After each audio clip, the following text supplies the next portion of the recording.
So the Military Times asked 1,000 troops who they prefer in the presidential race, and the results are absolutely fascinating. So we have John Kasich in dead last with 7.7%. That's perhaps surprising to some people because he seems like a relatively sane person, especially compared to the other Republicans, and he's a Republican. And let's face it, in the military, it certainly is right-leaning. So you would think a guy like John Kasich might do better. No, not the case. Marco Rubio got 9.33%, also not very good. Hillary Clinton got 11.17%. Interesting that she did better than Rubio, but still overall not too impressive numbers here. We have Ted Cruz with 16.7%. And then in number 2 and in number 1, Bernie Sanders gets 21.91%, and Donald Trump is number 1 with 26.9%.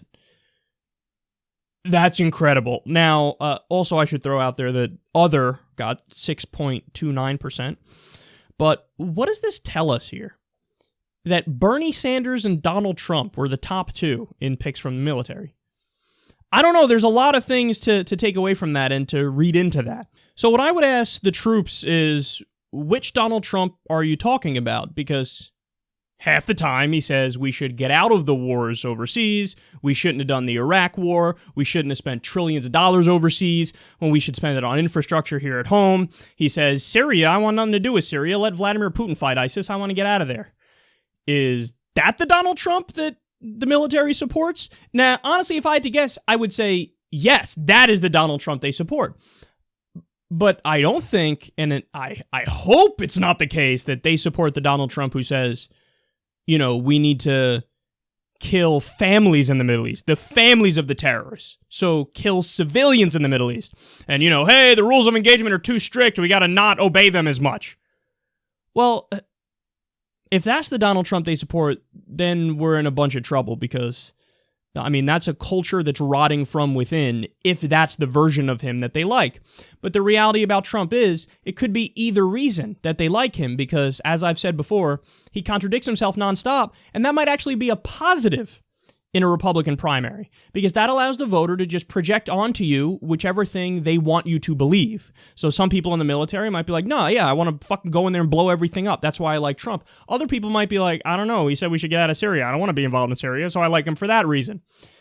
So he's number 1, and you'd have to talk to them specifically as to why they like him, and I get a sense you'd get different answers from different people because Trump takes every policy position imaginable. Now, the reason why I said I lean a little bit more on the side of they like the Trump that says we shouldn't be doing all these useless wars is that look who came in number 2. Bernie Sanders, 21.9%.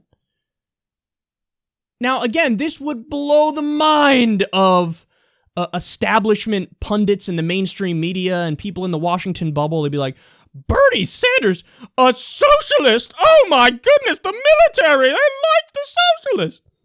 But yeah, they like him because he fucking makes sense. You know, this is the guy who all along has been right about our foreign policy. He talks about how we shouldn't engage in regime change. He mentions all the leaders, the Democratic leaders who we toppled by name in South America and elsewhere, and talks about how we propped up the dictators and the fascists and the bad people, and we overthrew the democratically elected people. He's against that. He's on the record clearly as being against that. He says today we should try diplomacy. You know, we should try to work with Iran, especially since we have a mutual enemy in ISIS. It would make sense to do that. This is the guy who said we should have never gone into Iraq. This is the guy who is much more non-interventionist than anybody else in the race. And it turns out that a lot of people in the military say, hey, I don't think that guy is going to send me to fight in unnecessary wars, so I trust him.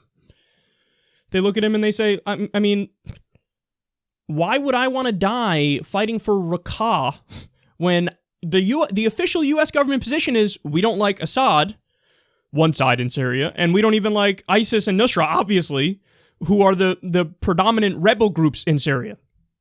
Why would you send me to fight there when you say we don't like either side? So it's like you're wasting my life. I'm not a pawn in a chess game. That's the message it seems like the military is sending. And then also on top of that, they're not single-issue voters. They're not only interested in, what the foreign policy of the candidates are, though I'm sure it matters more to them than anybody else for obvious reasons. But also, they might hear Bernie and go, yeah, no, that makes sense. I want a living wage for a minimum wage. I want more unionization. I want to get money out of politics. I want to make it so that our system functions more like other modern nations.